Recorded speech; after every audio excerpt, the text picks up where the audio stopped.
ચાલો આપણે ગઈકાલે શું શીખ્યા હતા? સરવાળા. અત્યાર સુધી આપણે શાળાની અંદર કેવી રીતે સરવાળા કરતા હતા? તો જમણી બાજુથી ડાબી બાજુએ આપણે સરવાળો ગણતરી કરીને કરતા હતા અને આપણે જોયું હતું કે આપણે હવે ડાબી બાજુથી જમણી બાજુ અંકોની સ્થાન કિંમતને આધારે આપણે સરવાળા બાદબાકી જોવાના છે. આપણે ગઈકાલે જોયા હતા, આજે થોડી પ્રેક્ટિસ કરી લઈએ અને પછી બીજું આગળ શીખીએ. બરાબર? ચાલો ઝડપથી બોલજો, ફટાફટ. જેને આવડે એ ગણતરી, મૌલિક ગણતરી કરી અને જવાબ કહેજો. ચલો આનો જવાબ બોલો. ચાલો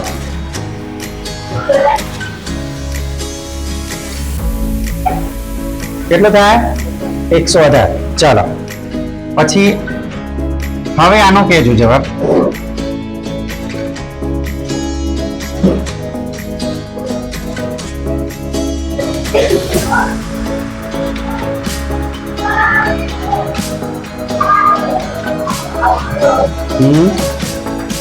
અહીંયા જો 9 અને 3 12 થયા એટલે 1200 થઈ ગયા. અહીંયા 2 મિનિટ એટલે 1200. ચલો આ બે નું કરીએ તો આ 30 કહેવાય. સ્થાન કિંમત 3 ની કેટલી થાય? 30 થાય. અને 6 ની 60 થાય. તો 60 ને 30 90 થયા. ચલો અહીંયા 6 ને 3 9 થયા. તો 1290 અને 9 90 ને 9 99 1299. ખ્યાલ આવી ગયો હે?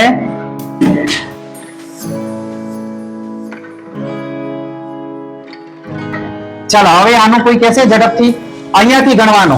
તો જો 9 અને 8 કયા સ્થાનમાં છે? 100 ના. એટલે 9 એટલે 900 એની સ્થાન કિંમત અને અહીંયા 800. 800 ને 900 કેટલા થાય? તો 800 માંથી 100 અહીંયા લઈ લો એટલે 1000 થઈ ગયા અને અહીંયા 700 વધે એટલે 1700 થયા. હે? ચાલો અહીંયા 40 અને 80 કેટલા થયા? 120 થયા. ચાલો અહીંયા 5 અને 8 8 ને 5 13 થયા. તો 1700. આ 100 અહીંયા લઈ લો એટલે 1800. આ 20 અને 13 એટલે 20 ના 10 30 અને 33 એટલે 1833. આનો જવાબ શું આવે? 1833. કેટલો આવે? 1833. ચાલો ખ્યાલ આવી ગયો? ચલો હવે જવાહર નવોદયની અંદર આપણે સૌ પ્રથમ સ્થાન કિંમત જોઈ હતી. દરેક અંકની સ્થાન કિંમત. બરાબર? હવે એની દાર્શનિક કિંમત જોઈ હતી તો જોઈ લઈએ કદાચ. ચાલો કોઈ એક રિવિઝન કરી લઈએ. ચાલો આ એક સંખ્યા લખી છે, એની આપણે પહેલા સ્થાન કિંમત જોઈએ. શું જોઈએ? સ્થાન કિંમત. ચાલો તો આની સ્થાન કિંમત, એની અંદર દરેક અંકની સ્થાન કિંમત આપણે જોવી પડશે. તો ચાલો આપણે 5 ની સ્થાન કિંમત, 3 ની, 6 ની અને 9 ની. ચલો 5 ની સ્થાન કિંમત કોઈ કહેશે? દેવ. 5 ની સ્થાન કિંમત 5000. કેમ? કારણ કે 5 કયા સ્થાનમાં છે? હા, 1000 ના સ્થાનમાં. એટલે આપણે કેટલાય ગુણશું અહીંયા? 1000. કેટલાય ગુણશું? 1000. એટલે 5 ગુણ્યા 1000 એટલે 5 એકા 5 અને પાછળ 1 2 3 મીંડા લખી દો એટલે અહીંયા આની સ્થાન કિંમત 5000 થઈ ગઈ. ચાલો હવે 3 ની સ્થાન કિંમત કેટલી થાય? તો આપણે 3 ને કેટલાય ગુણશું? 100. કેમ 100? કારણ કે તે એકમ, દશક અને 100 ના સ્થાનમાં છે. હવે એની સ્થાન કિંમત જોઈએ તો 3 એકા 3 અને પાછળ આ 2 મીંડા એટલે કેટલી થાય? 3 ની સ્થાન કિંમત કેટલી થાય? ચાલો હવે આ 6 ની સ્થાન કિંમત જોઈએ તો 6 ને આપણે કેટલાય ગુણશું? હા, કેમ 10? કેમ 10 ગુણશું? હા તો બોલો. દશક ના સ્થાનમાં છે 10 એટલે 6 એકા 6 અને પાછળ 1 0 એટલે 60 થાય. ચલો હવે 9 ની સ્થાન કિંમત, તો 9 ને કેટલાય ગુણશું? હા 1. કેટલાય ગુણશું? 9 ની સ્થાન કિંમત કેટલી થાય?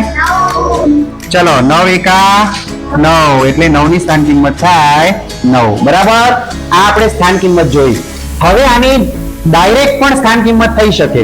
આપણે આની ડાયરેક્ટ સ્થાન કિંમત લખવી હોય તો આપણે લખી શકીએ. કેવી રીતે લખી શકીએ?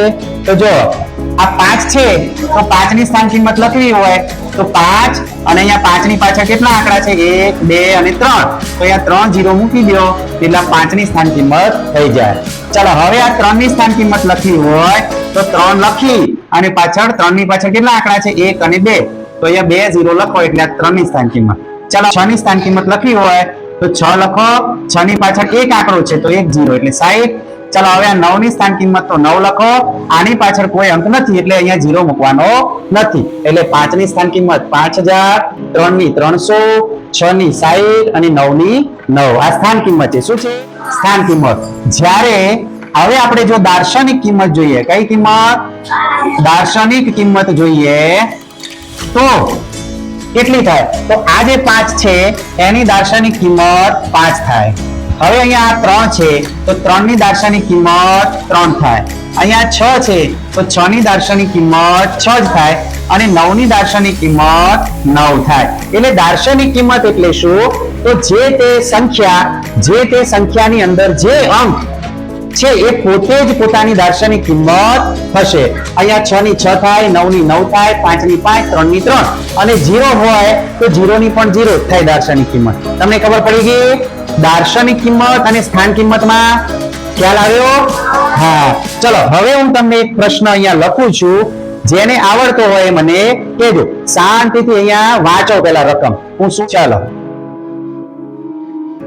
પ્રશ્ન છે,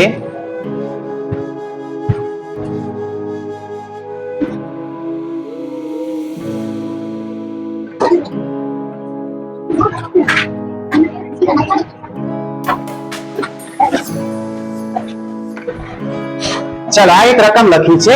રકમની અંદર તમે વાંચો તો અહીંયા છે કે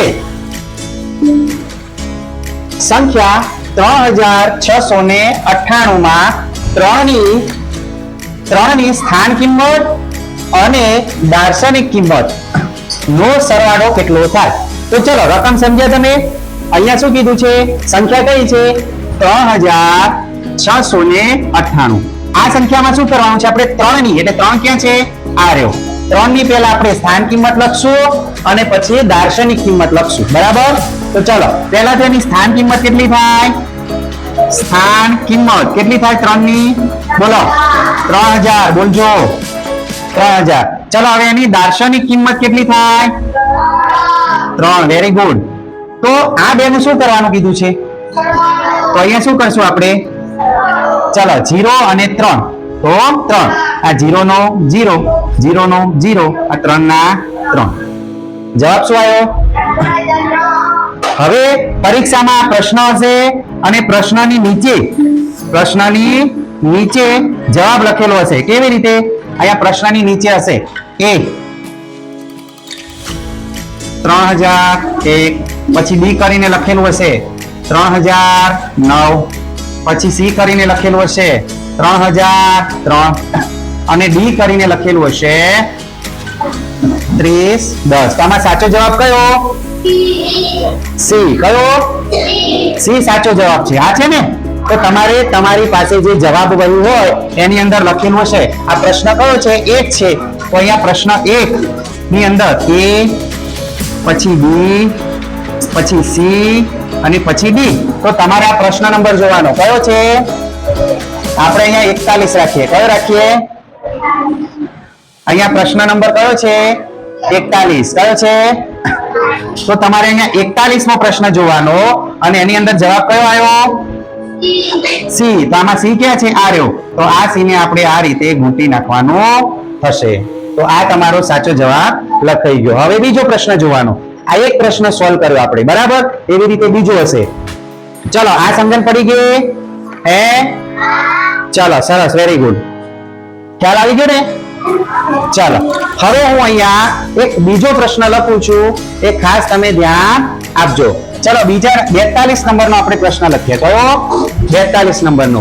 હવે ધ્યાનથી વાંચજો.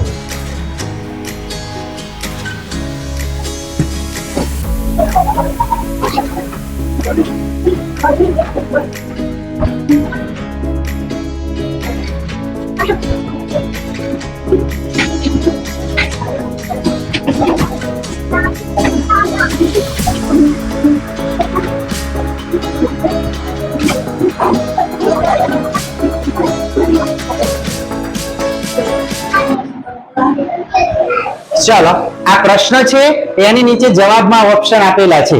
ચલો કોઈ કહેશે મને આમાંથી જવાબ કયો આવશે? હા ડી. ડી. ચલો પછી બીજા કોઈ સમજો. હવે આ રકમ છે, પેલામાં શું હતું, અહીંયા સરવાળો કરવાનું હતું. શું હતું? અને અહીંયા શું છે? તફાવત. તફાવત એટલે તફાવતનો મતલબ શું થાય? બાદબાકી. શું કરવાનું? બાદબાકી કરવાની છે. ચલો આપણે જોઈએ આ સંખ્યાની અંદર કોનું કીધું છે? 8. કયો સંખ્યા? કયો અંકની વાત છે? 8. કયો? 8. તો 8 ની પહેલા આપણે લખશું સ્થાન કિંમત. ચલો એની સ્થાન કિંમત કેટલી થાય? કોઈ કહેશે સ્થાન કિંમત કેટલી થાય? 8. ચલો હવે એની દાર્શનિક કિંમત લખવાની છે. તો દાર્શનિક કિંમત કેટલી થાય? 8. હવે તફાવત એટલે શું કરવાનું છે? બાદબાકી. તો ચલો 8 માંથી 8 જાય તો જવાબ શું આવ્યો? શું આવ્યો? ડી. શું આવ્યો? ડી. તો અહીંયા તમારે 42 નંબરની અંદર અહીંયા લખેલું હશે એ બી સી અને ડી. તો તમે શેમાં રાઉન્ડ કરશો? ડાર્ક. તો બી ની અંદર તમારે અહીંયા પેનથી ગૂંથવાનું રહેશે. ખ્યાલ આવી ગયો? આ જવાબ તમારો સાચો. અહીંયા તમારે પ્રશ્ન જોવાનો 42. તો અહીંયા 42 હોવો જોઈએ. જો અહીંયા બીજો પ્રશ્ન હશે તો તમારો જવાબ ખોટો પડશે. ખ્યાલ આવી ગયો? સમજી ગયા બધા? બે. હવે ઊભું થા. ચાલ હવે બધાને એક એક પ્રશ્ન પૂછીશું. આવડવું જોઈએ. બરાબર? પેલા સરવાળો શીખવાડ્યો ને તફાવત પણ શીખવાડ્યો. બરાબર? ચલો હવે ડાયરેક્ટ લખીશ. આખી રકમ નહીં લખું. અહીંયા સંખ્યા છે 3498. આની અંદર આપણે અંક 4 ની સ્થાન કિંમત અને દાર્શનિક કિંમત નો તફાવત લખવાનો છે. તફાવત તો કેટલો થાય? ચલો તફાવત કેટલો થશે એ તમારે જાણવાનો છે. અહીંયા ગણી શકો છો. અહીંયા લખો.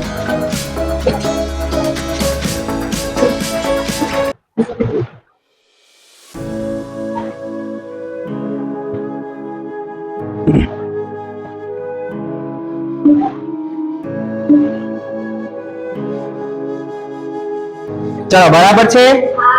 તફાવત બરાબર છે? Very good. ચાલો હવે અહીંયા આ જ સંખ્યાની અંદર એક 9 ની સ્થાન કિંમત અને દાર્શનિક કિંમત એ બંનેનો સરવાળો કહેવાનો છે. ચલો ના ચલો સ્થાન કિંમત અને દાર્શનિક કિંમત કોણ કહેશે? બધાએ ગણો મૌલિકતાથી. ચલો સાજી 99. કેમ કે જો 9 ની સ્થાન કિંમત 90 અને દાર્શનિક કિંમત 9 એ બેનો સરવાળો કરો તો કેટલા થાય? દાખલો આવે તો. ખ્યાલ આવી ગયો? ચાલો હવે અહીંયા સંખ્યા છે 5060. તો આ સંખ્યાની અંદર આપણે 0 ની સ્થાન કિંમત અને દાર્શનિક કિંમત એ બેનો સરવાળો કરવાનો છે. કેટલો થશે? કોઈ કહેશે? બોલો દેવ. 0. કારણ કે 0 ની સ્થાન કિંમત 0 થાય અને દાર્શનિક કિંમત 0. એનો સરવાળો હંમેશા 0 જ થાય. નોર્મલ પ્રશ્ન છે. બરાબર? ચાલો હવે આની અંદર 5 ની વાત કરું છું. કોની? 5 ની આપણે સ્થાન કિંમત અને દાર્શનિક કિંમતનો સરવાળો કરવાનો છે.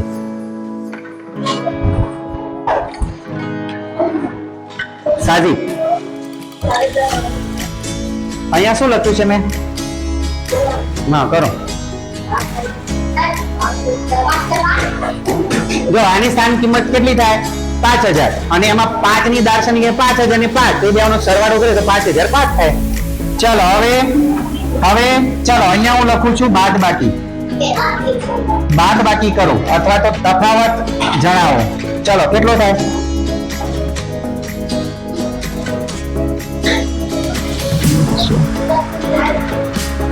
બોલ. યસ 4995. કારણ કે 5000 માંથી 5 જાય તો કેટલા વધે? 4995. એમાં જો 5 ઉમેર દે તો 5000 થઈ જાય. ખ્યાલ આવી ગયો? હે તો ચલો આવો દાખલો આવશે તો આવડશે? હવે કમ્પ્લીટ આવડશે ને? ચલો વેરી ગુડ. સરસ. ચલો હું અહીંયા કેટલાક દાખલા લખું છું. એ દાખલા તમારે ગણી અને મને બતાવવાના છે જે નવોદયની નોટની અંદર. બરાબર? હું એકદમ શોર્ટમાં જ લખીશ. અહીંયા લખું છું સંખ્યા આજા સંખ્યા સ્થાન કિંમત અને દાર્શનિક કિંમત નો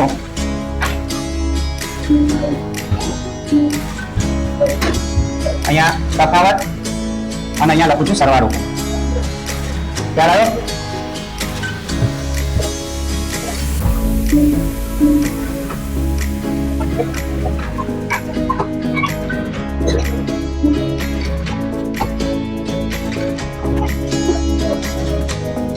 ચલો તમારે આ જે અંકના નીચે લીટો કર્યો છે એની સ્થાન કિંમત અને અહીંયા સ્થાન કિંમત લખવાની અને અહીંયા દાર્શનિક કિંમત લખવાની, એનો તફાવત અને સરવાળો કરવાનો. બરાબર?